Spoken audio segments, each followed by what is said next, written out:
Okay, so this event is on the 22nd of January, and there are actually two events. There's a morning event which is being catered for professionals who work with young people so that they can find out in detail about this work.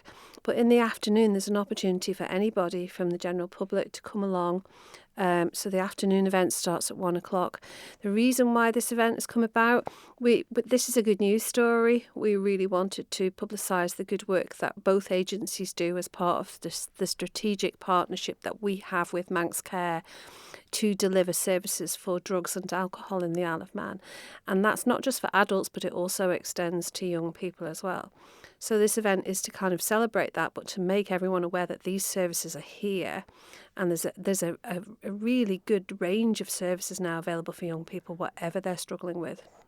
You've got this list here covering all the separate issues, and there are things to go through. We've mentioned substance misuse, gambling, and gaming. We'll come on to the latter point shortly, but substance misuse, I think, is one of those ones we've spoken many times to motivate before.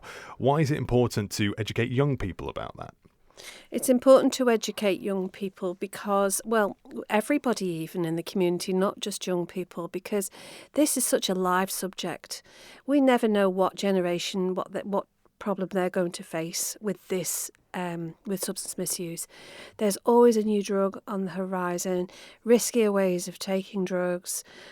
You never know what is going, what's the next trend that's going to hit. So we need to the community needs to stay on top of this so that we know what we can do to help our young people when they are impacted by whatever is the latest trend in drug use.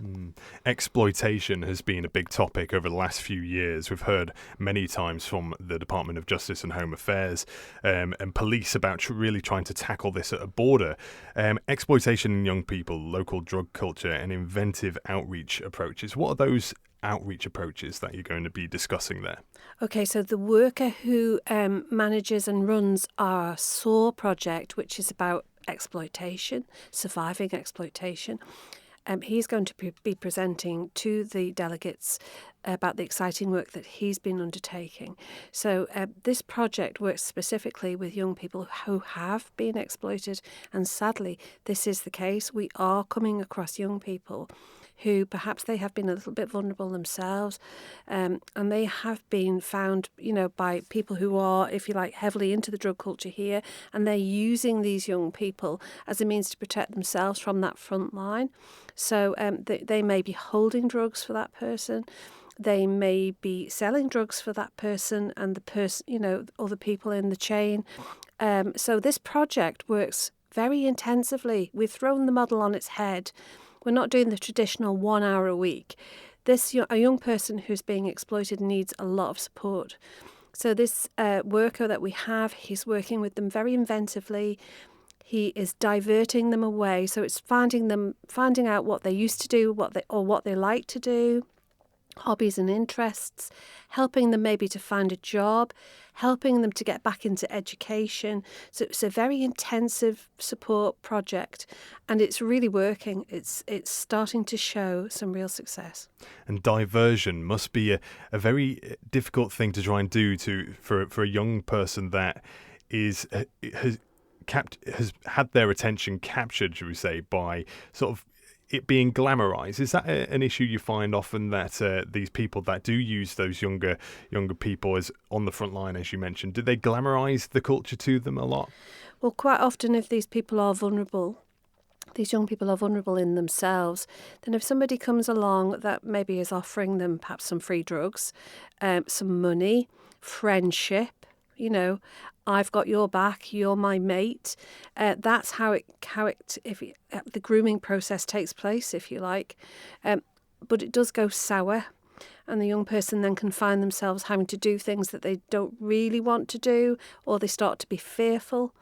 And that's how it works. And what we try to do is to make that less attractive to them by finding them, a nice little job that they can do, a hobby or an interest, getting them back into education to do something that they, really would suit them. It could be a trade. So that's how it works. giving them a long-term goal, I suppose, isn't Yeah. it? Is it an issue that you think is getting worse, exploitation, or something that we're just perhaps hearing more about these days? I think we're hearing more about it. I think it's always existed. But I think in the day of modern technology, that drug dealing takes place over phones nowadays. Some platforms are used like Snapchat to deal drugs, and I think that has lent itself more to it. And I think we know more about it. But if you speak to adult drug users who are perhaps in recovery or trying to attain recovery, they will tell you that similar things happened to them in their youth. Keeping up to date with sort of the latest drug trend, as it were, how difficult a challenge is that? You've got to talk about treatment and support for substance issues. I'm thinking of things like nitrous oxide, things like that, which have become a bit more prevalent in mainstream news recently as well. Is that something to try and keep a top of? We just never know what drug is going to be the latest trend. I've heard we have a drug arrest referral scheme on the island, which is ran through Motivate in conjunction with the Isle of Man Constabulary. That helps us to have a bit of a finger on the pulse of what's on the street, because somebody has been arrested in possession of a drug. And so we can see the trends. Generally, the trends are locally. What we're seeing coming through are cannabis. It's the number one drug. We're seeing cocaine. There's ketamine. That's a popular drug of choice as well. Prescription drugs as well. They can equally be abused. But yeah, you never know what drug. What we are fearful of is that things like nitazines, which are synthetic opiates, might come to our shores. They are highly toxic. About 100 times stronger than maybe street heroin. You will die if you have something that's perhaps laced with a synthetic opiate. And there has been some evidence of vapes being laced with synthetic opiates in the UK.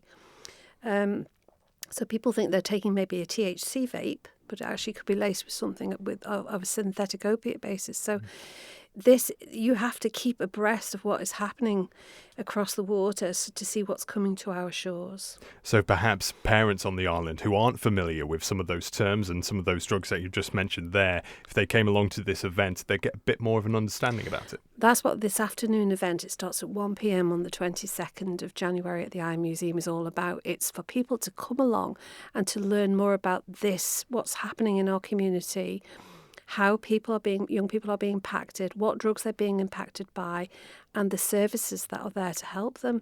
A lot of parents have concerns about drug use. This is a global phenomenon. It's not just local to us.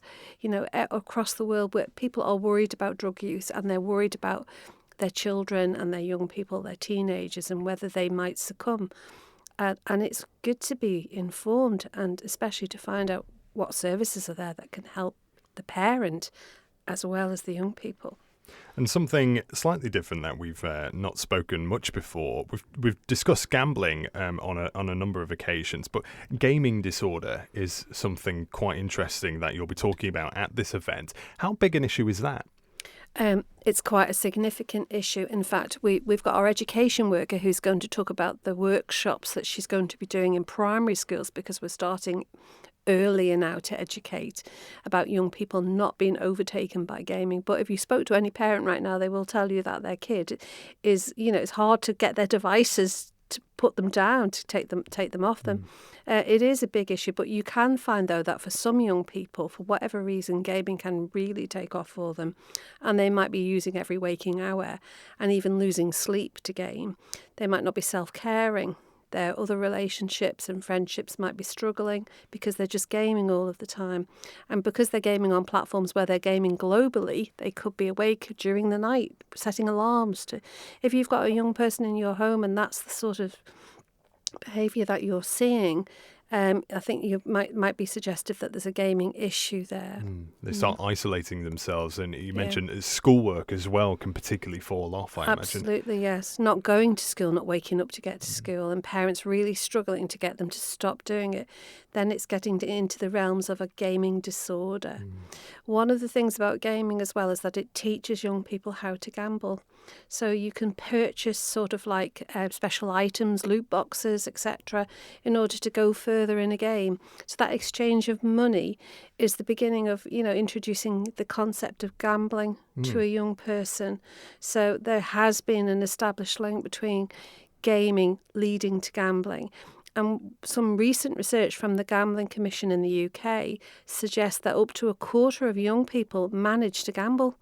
Even though there are safeguards in place for them not to gamble, they can still find a way to do it. So that's using their smartphone, that kind of thing, betting on football, all that kind of stuff, There's so many ways to gamble today, many more ways than the traditional, bookmakers, fruit machines, football pools, that with my generation. Nowadays, we've got all sorts of things. We've got online, we've got sports betting. It's just prolific. I thought it was interesting what you mentioned about gaming, in particular leading to gambling. And I remember a certain game we used to play, me and my friends online, and you would accrue enough points, enough money in the game, and then you would open like a random box, and the wheel would tick over and give you a random item. And sometimes it could be the best weapon, as it were, in the game, and other times you wouldn't get so lucky.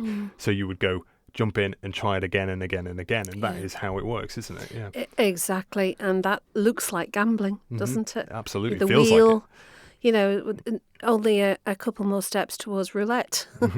Absolutely. Yeah. But there's so much at this event for anyone that wants to learn more about young people with alcohol, with gambling, with gaming, with drugs. You've got professionals there who can answer questions if you've got any concerns at all, or you just want to know more about this particular subject. This is an open conference, and we would love people to get in touch with us and book their place. And booking the place, is that a requirement? Do you have to book ahead of time? Yes. So you can book your place on Eventbrite. So if you search for local events on Eventbrite, you will find this afternoon event. There are two events, as I said. One is for professionals in the morning, and that's virtually full. But the afternoon event, is open. It's there. If you're struggling to find that link, you can email us at contact@motivate, which is motiv8.im. Or you can call us on 627 656 and we can direct you how to book your place. It's easy. The event finishes around 3:30 on the day, so time for you to get home if you need to go and pick up the kids. Thank you for making it to the end of the Manx Radio Newscast. You are obviously someone with exquisite taste. May I politely suggest you might want to subscribe to this and a wide range of Manx Radio podcasts at your favourite podcast provider, so our best bits will magically appear on your smartphone. Thank you.